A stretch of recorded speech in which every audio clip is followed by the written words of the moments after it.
So the recording just started. I am Harrison Turner. I work for Kinley Horn. We are a consultant that works for the Nashville Department of Transportation. We do a lot of the traffic calming program. And with the participatory budgeting, there are several traffic calming projects. This is the one on Hobbs Road. So I'll be doing a presentation of kind of the options that we're looking at, getting some feedback from y'all as the community, and getting, kind of see what y'all are wanting to get out of this project and go through some options. That way we can put in what the community needs to really make the streets safer for everyone. So the first thing is, what is participatory budgeting? So participatory budgeting is a chance for communities to decide together how the government money is spent. And the process is pretty simple. So the community comes together, crafts infrastructure improvements, project ideas. They get sent out and voted on by the community to decide where the Nashville Metro government should be investing money to best suit the community. And there's a cool little map of the participatory, or the districts and participatory budgets ballots over on the side. So the timeline for it, so it starts out in February with Metro Council approval. So then there are guidelines and ideas collections that goes through June, where then the ballot is developed in October, and then it's voted on. And then there's the vote counting. So as of January, we start trying to implement these projects. That is where we are at right now, that implementation stage. So the project specifics for this project, it is on Hobbs Road. We're trying to add traffic calming measures, particularly in front of Julia Green Elementary, really trying to slow traffic down, make it safe for everybody. With it being an elementary school, there's a lot of pedestrian traffic, particularly children in the area. So that is the main focus, is making it safe for all users, particularly the children that would be walking in the area. And the budgeted dollar amount for this participatory budget project is $75,000. So that's really the cap we have. That's what the money is allocated. It's there. It's ready to go. We just need to make sure that we design something that fits in that budgeting parameter to make it safer, once again, for the people, particularly around Julia Green Elementary. Yes.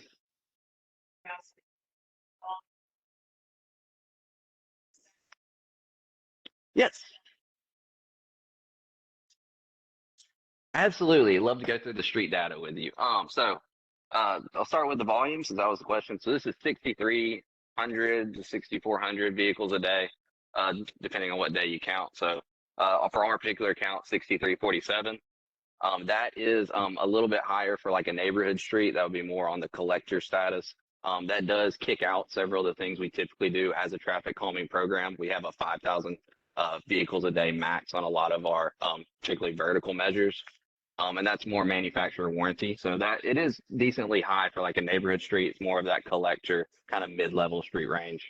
And as far as the 85th, that kind of corresponds as well. So the 85th percentile speed is 40 miles an hour. That's very high, especially for people walking on the street. And in front of an elementary school, that really kind of makes me nervous. The posted speed is 30. Once again, that kind of matches on the collector level. And then the street width is decently narrow at 24. That's two 12-foot lanes. So not super wide of a street.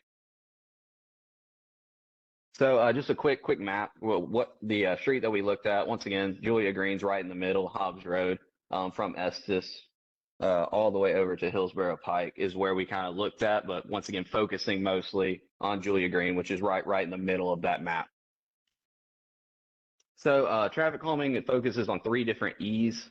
The first one is education. That's educating the public, the drivers, that, I mean, if you speed, it is dangerous. There's a direct correlation between speed and severity of injuries.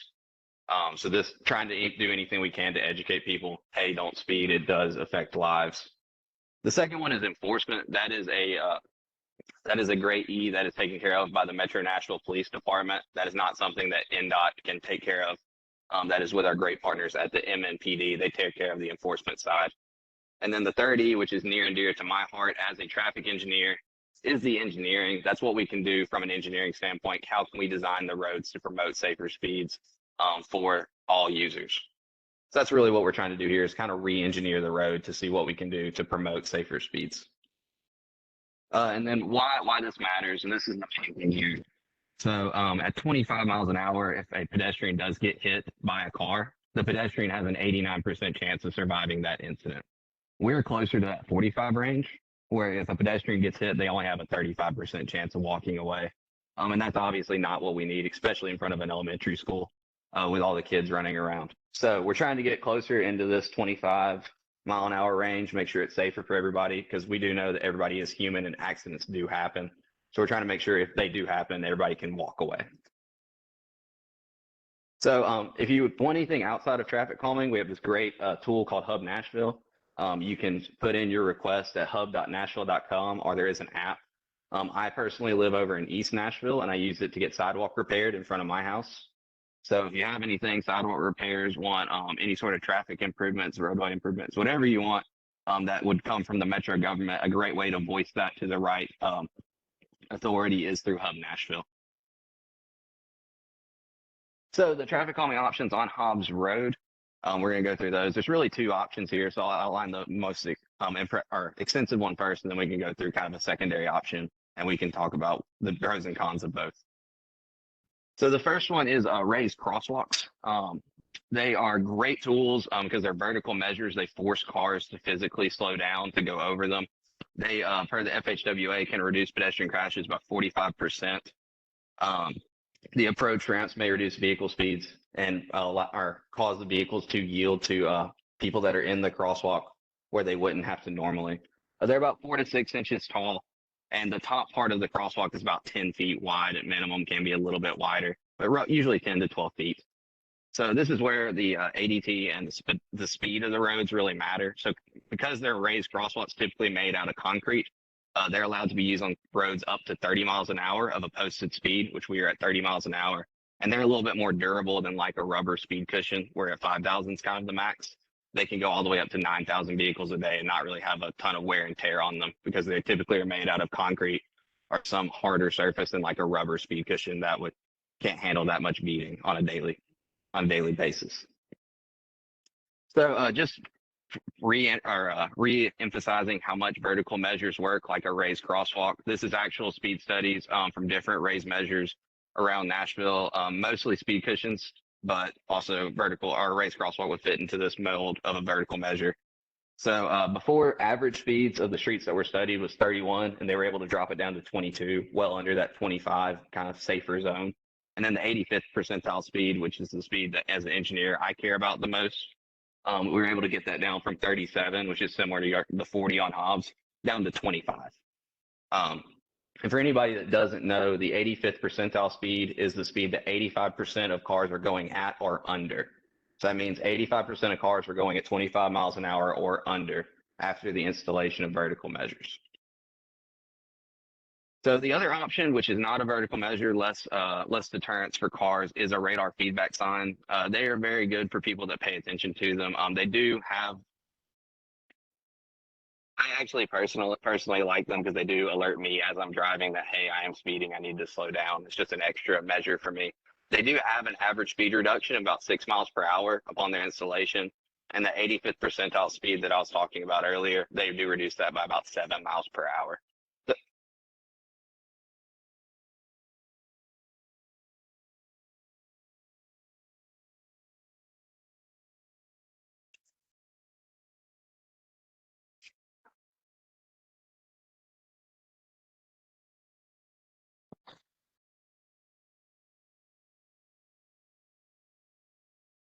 I cannot comment on the no. No, it's purely a just a reminder to you that, hey, the speed limit is there for a reason and you are going over it. Like I said, I personally like them when I drive because I tend to go with the speed of traffic, and they help remind me, hey, I need to slow down and make sure that there is nothing going on that I'm going to have an issue with going at faster speed. So it's good for me to remind me to slow down. I know it's good for a lot of other people as well. But the thing with, yes. Yes. So, like this is the Nashville Department of Transportation. And if you have any issues with them, you see either raised crosswalks or feedback signs that are not correctly functioning, please put it in Hub Nashville.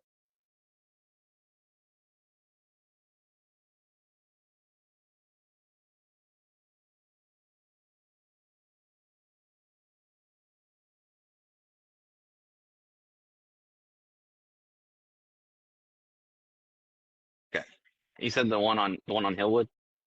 Yes, if you would like to put that in Hub Nashville, that would be great. And then what I can do is I can also come back and put it in and make sure it goes to the right people at NDOT. And then Derek as well. We can make sure that he is aware. Um, but Hub Nashville is great for any maintenance needs that you need across the city. Like I said, there's broken sidewalk by my house. I was put it in and they were able to get crews out and get it fixed. Not saying it's going to happen tomorrow, but it does get it in the queue, and they do have maintenance crews that maintain things like the radar feedback signs.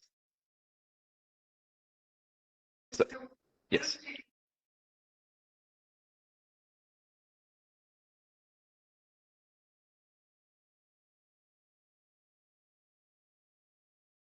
Yeah.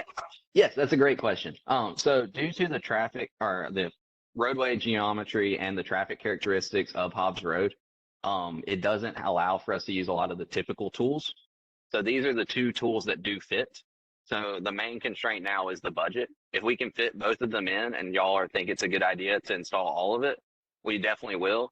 I do know that raised crosswalks do have a little bit of a drainage element that you have to contend with. So we'd have to look at that and make sure that we can stay under that budget and still get all of that in. Radar feedback signs are not super cheap, but they are much less costly than like a raised crosswalk. So if we could fit both in and that's what the community wants, we're glad to try to do it and still hit that budgeting number.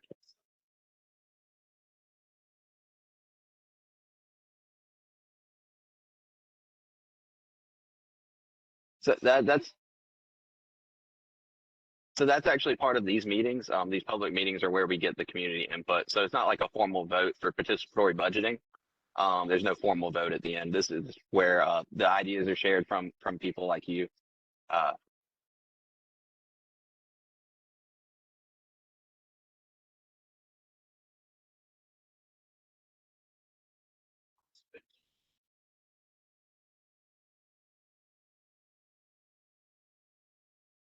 so yeah, we would look at where it makes sense from an engineering standpoint. Once again, having the budget number considered. So the first and biggest priority is in front of the elementary school. There is a great location for one that there is an existing crosswalk directly in front of the elementary school that has sidewalk connecting to it from multiple sides. So that would be the number one location. And if from a budgeting standpoint, we could fix or get another one somewhere, we would love to try. But the main focus is slowing down cars right in front of the elementary school. So that would be the primary location. Correct.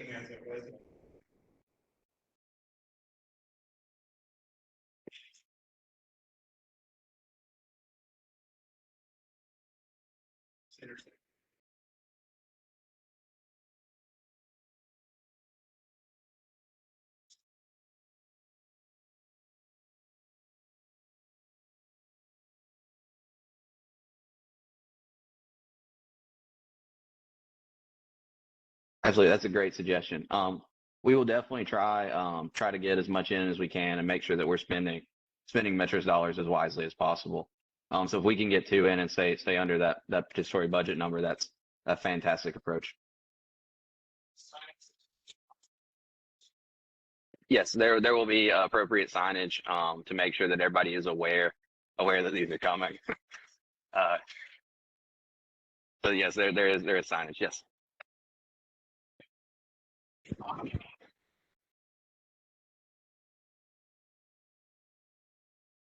So these are separate projects because they are separate funding sources.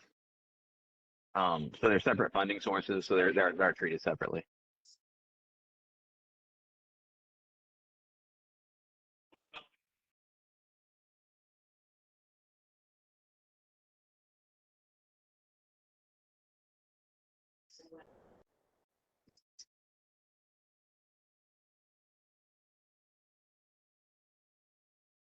Yeah, I guess they're technically both yours. So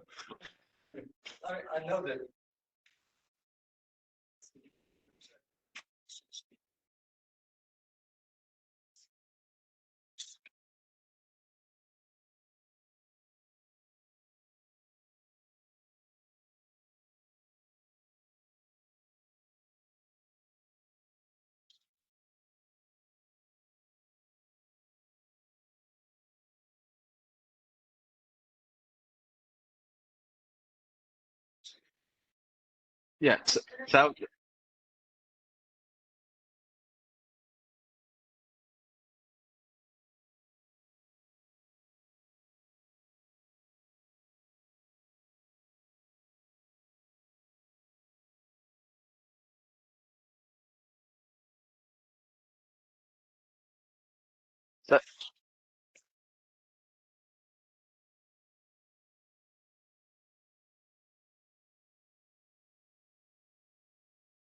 Yeah, that's yeah.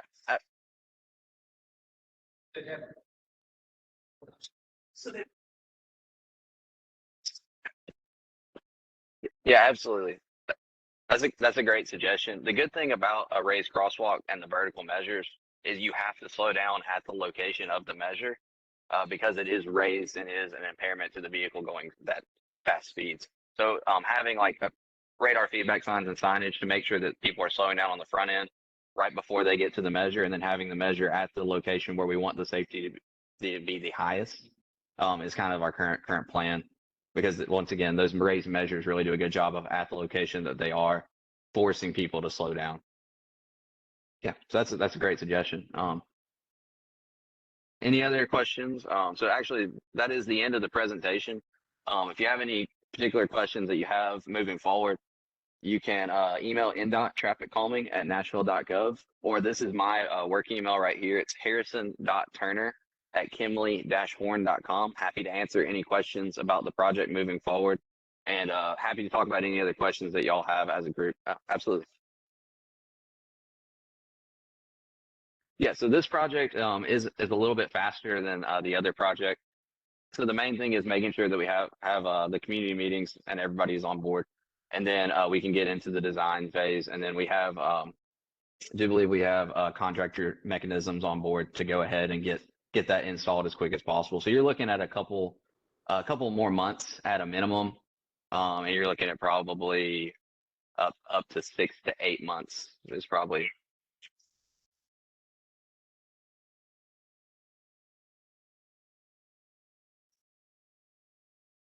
Yeah.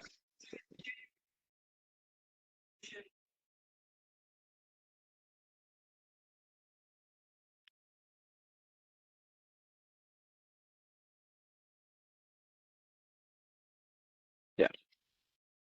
So that 4 to 8 months is a good time frame. That I do believe 8 months is the end of the year. Thank you, Derek.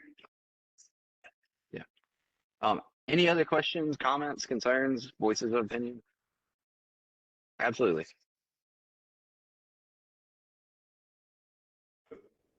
The are the white flexible delineators?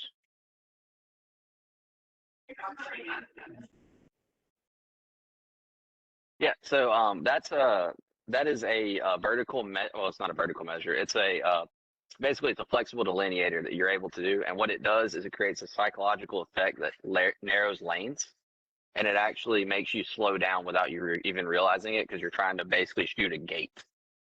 So it's a traffic calming measure.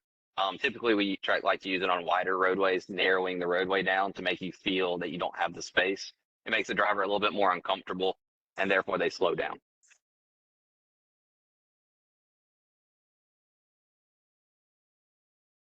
That is not the speed cushions are the ones that can't be installed on 5000. That's per manufacturer specs. Those delineators can be used. That, like I said, they create the little gates that people drive through. Hobbs is already very skinny because it's 2 lanes with the center lane and then the edge lines already. So it is already a skinny road. That's something we can look into if that's something to create more of those gates as we drive through. But the thing I like about the raised crosswalk is you can shoot a gate as fast as you feel comfortable shooting a gate. You can't go over a crosswalk as fast as you want to. That's raised because it is a vertical measure.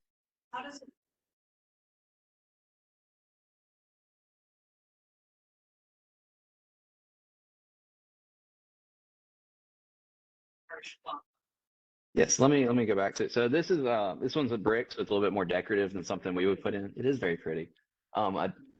So you can see right here, this section. Yes, yes. This right here is the slope that comes up, and then you've got this flat spot in the middle, and then it slopes back down. So it comes in, slopes up, flat spot, and then slopes back down.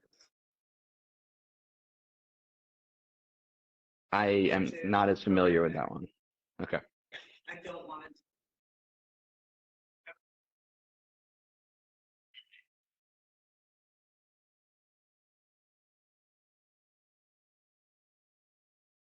We will go and consider the one at Bellevue Library. Yeah. And I will say we do have fantastic concrete contractors on board. So we're in great hands as far as the construction of how it gets built. We will definitely go by the Bellevue Library and make sure that we're doing it correctly. Yes. But the slope here, flat spot, and then slopes back down, and the slopes are steep enough that cars need to slow down, but not steep enough to actually cause damage. Exactly. Yes. You would need to be going very fast.